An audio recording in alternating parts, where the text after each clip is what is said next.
तुम्हाला पण असं वाटतंय का, की तुम्हाला दिवसभरात खूप थकवा येतोय, बॉडी पेन होतंय, हेडेक होतंय, इरिटेबल झालंय माइंड, फ्रेश वाटत नाहीये, एक्सरसाइज करायची इच्छा होत नाहीये आणि त्याच्यामुळे दिवसभराचं जे काही काम असेल त्याच्यात सारखी तडतड होतीये. त्याच्यानंतर तुमची झोप वेळेवरती होत नाहीये, तुम्हाला झोप नीट लागत नाहीये किंवा मग तुम्हाला काहीतरी सारखं विचित्र खाण्यासाठी असं क्रेव्हिंग होतंय. कधी वजन वाढतंय, कधी वजन कमी होतंय, असं काहीतरी होतंय, तर निश्चित तुम्ही स्ट्रेसमध्ये आहात आणि त्यामुळे तुमचं कॉर्टिसॉल वाढतंय आणि त्या कॉर्टिसॉल वाढल्यामुळे आणि ही बॉडी सर्व्हायव्हल मोडमध्ये गेल्यामुळे तुमचा स्ट्रेस वाढलेला आहे. कॉर्टिसॉल त्याचं काम करतंय, जे आपल्याला त्याला करू द्यायचं नाहीये. मग त्या कॉर्टिसॉलला आपल्याला कमी करण्यासाठी, त्याला बास मांडण्यासाठी आपल्याला काय काय गोष्टी गरजेच्या आहेत माहिती आहे का? सिंपल गोष्ट, 20 ते 30 मिनिटं जाऊन बाहेर फिरून या.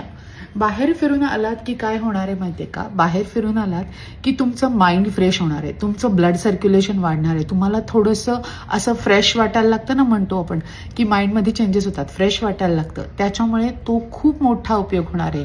10 मिनिटं उन्हात चालायचं, ज्याच्यामुळे तुमचं डोपामिन आणि सेरोटोनिन उन्हात म्हणजे 8 ते 10च्या मध्ये ते वाढणार आहे आणि त्याच्यामुळे मूड इलेव्हेट व्हायला पण तुम्हाला मदत होणार आहे. तुमच्या झोपेची टायमिंग फिक्स करायचे. हां, रात्री मी इतके वाजता झोपेल, इतके वाजता उठेल. नाही झोप लागली तरी त्या वेळेला आपले सगळे गॅजेट बाजूला ठेवायचेत आणि झोपायचा प्रयत्न करायचा आहे.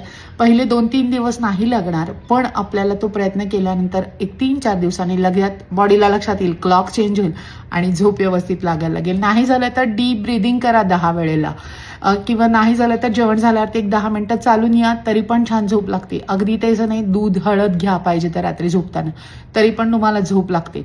तर ह्या सगळ्या गोष्टी फॉलो करताना मला थोडं 5 ते 10 मिनिटाचा प्राणायाम किंवा मेडिटेशन करण्याची गरज आहे. ती पण ट्राय करून बघा आणि त्याच्यानंतर कोणाशी बोलायचा प्रयत्न करा, जे तुम्हाला सपोर्ट सिस्टीम वाटतात की ह्याच्याशी मी मोकळेपणाने बोलू शकते. त्याने पण आपला स्ट्रेस कमी होतो, नक्कीच कमी होतो.